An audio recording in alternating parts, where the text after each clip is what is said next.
Hi guys, Chucky Boy here, bringing you a brand new episode in my Derby Day series.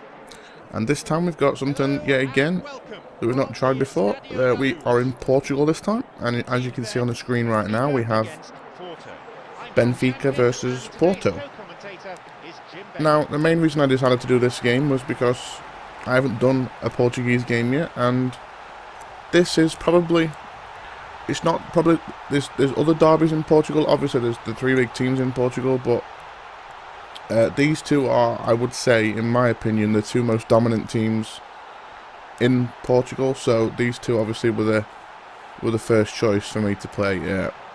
There will be the other derby games. Obviously, there's the Benfica Sporting derby, which is quite big. So that one may come along again in the future. But for now, this is the one I decided to do.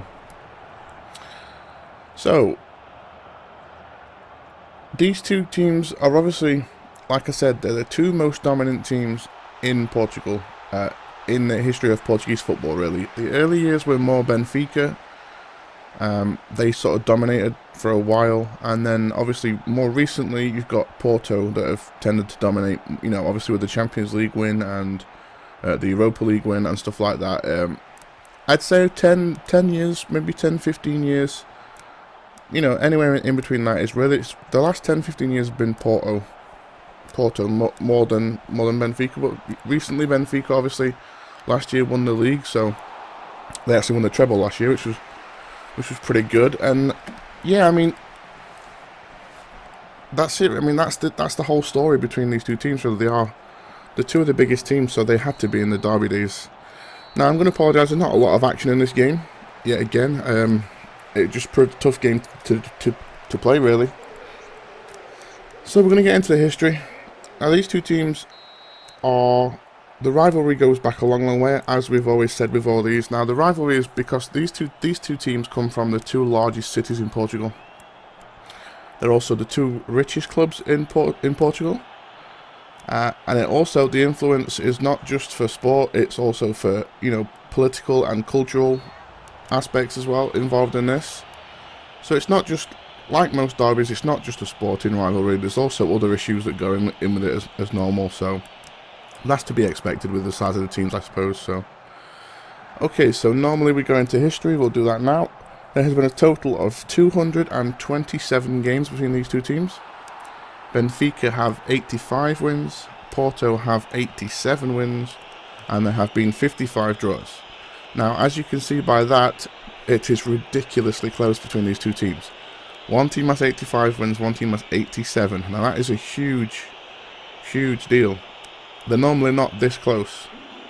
When I've done all these before, they're normally not this close. So that is really close for the amount of games that have been played.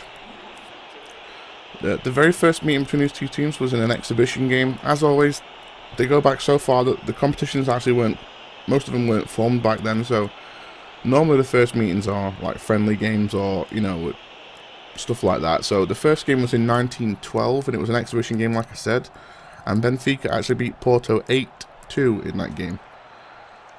So it started early. Like I said, Benfica really dominated Portuguese football early on. So a lot of the early results were Benfica beating Porto, but just recently it seems to have swung the other way, like I said before. And actually, the most common result in this fixture over the history has actually been a 1-1 draw. That's happened 14 times. That is the most common result that's been in this fixture's history, which shows you just how close, you know, these two teams actually are to each other. And that'll do it, guys, for the little history.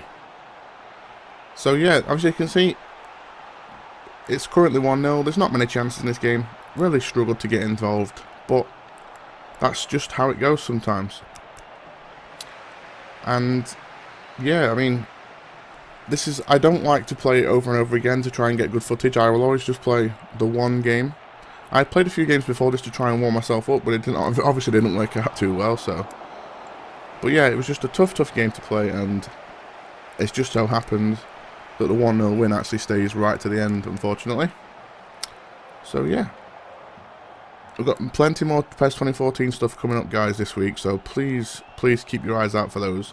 Obviously, if you follow me on Twitter, you will know about everything. If you followed me on Twitter for the last few days, you would have seen a couple of things, so you may get a little bit excited about that, but you've got all that to come soon, hopefully. So there's the end of the video.